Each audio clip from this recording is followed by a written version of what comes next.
Hey everybody, it's Mark here. I thought you might like a quick behind the scenes look at what goes into creating a new product, namely the A5 field bag that we've been working on here at Rickshaw. So what I've got here is a series of prototypes, the evolution of this product. It started off as an extension of the koozie case concept. So for those of you who know the koozie case, it's a small case designed to go inside of your bag to carry some of our pen cases we call koozies, and a couple of other things, maybe a pocket notebook and some other miscellaneous items. But this is designed as an accessory case.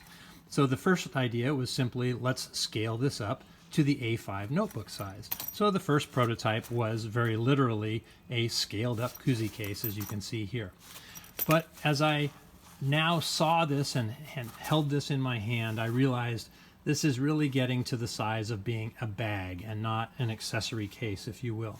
And so the next iteration was to add some bag features, if you will, D-rings to the sides, a pocket on the front, so that it started to take on the look and feel of an actual bag that you would carry crossbody or on your shoulder. Okay, and so still a very kind of just a sketch model, if you will. One of the great things about soft goods is we can create a sample, see what it looks like, feel it, touch it and feel it, and then start working on modifications.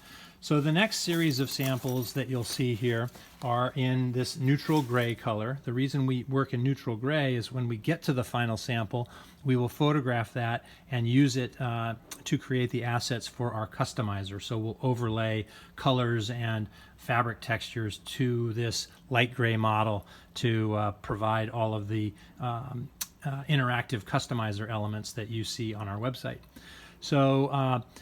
So this is a series of iterations. This was the next iteration. I am putting some notebooks in here, starting to feel, okay, what is this thing going to carry? I had made it a little bit wider. I realized that I needed to add padding to the side here, like our bento bag, but I didn't want this to just be a scaled up vertical bento bag, if you will. The bento bag is a different product entirely on its own. And so creating the utility around the A5 notebook was really the intention here to create an accessory bag for people who are using A5 format notebooks. So what you see here is a progression of prototypes. This one got a little bit taller and added the foam to the side. This one got a little bit wider, and this is actually the prototype that I started to do a walkthrough video on to show all of you. And as I was doing the walkthrough myself, I realized I wanted more room in this bag myself for the things I was trying to stuff into it.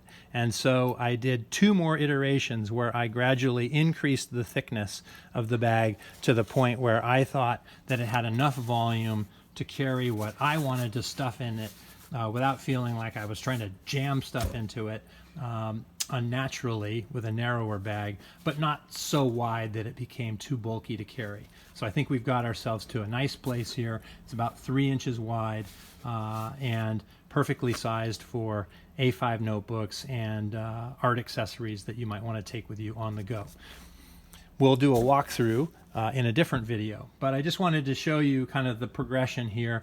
These are the scraps from my laser cutter. I have a benchtop laser cutter where I do all of my prototyping, and I take notes here and adjusting all the dimensions, tracking my changes so that ultimately we can create the laser files for our production team and their laser that they have in production, and get all the dimensions straight. But anyway, that's a little behind the scenes look at what goes into creating a new bag here at Rickshaw. Thanks for watching. Walkthrough video to follow.